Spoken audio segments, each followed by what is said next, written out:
Let me go back a couple of years, to be precise, 4 years ago.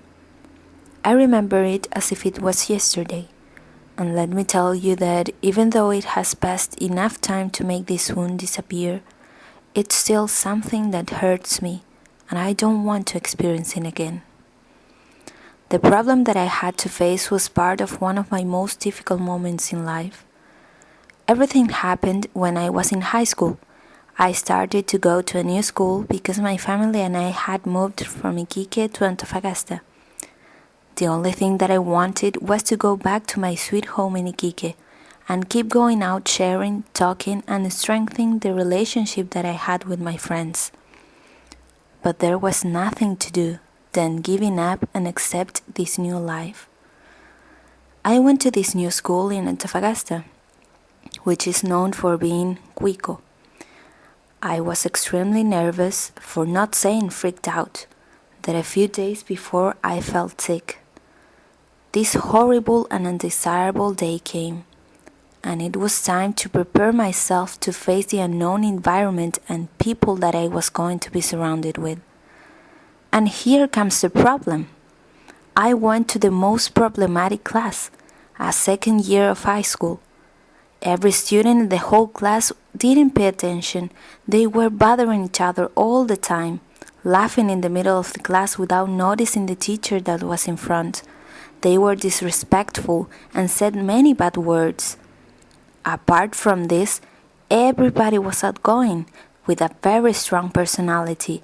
They drank alcohol, went to parties, they weren't afraid of saying what they thought, but sometimes they were selfish and didn't care about others. In a few words, I was totally different from them. As they were like that, I was alone in class. I felt very sad, and I didn't want to go to school anymore. My mother told me that if they didn't include me in the activities of the class, or even in break time, I had to give the first step and let them know me and to know them too. And guess what I did? I followed my mother's advice. So, the next day of class, I arrived to school and said hello to each of them, and at the end of class I tried to talk with them.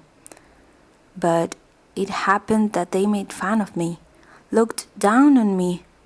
It was really painful for me, and in spite of this, I constantly got close to my classmates. I shared food with them. I tried to reach their friendship, but this wasn't possible. I really didn't know what else to do. My mother asked me if I wanted to move to the other class, in which were nicer people, or the other option was to go to another school. But those options weren't inside my head. I was determined to face up to those who were my classmates and overcome this and any difficulty that could be presented throughout life. 2 years later, I could happily say that things changed quite a lot. Not all of my classmates, but some of them changed their way of treating me.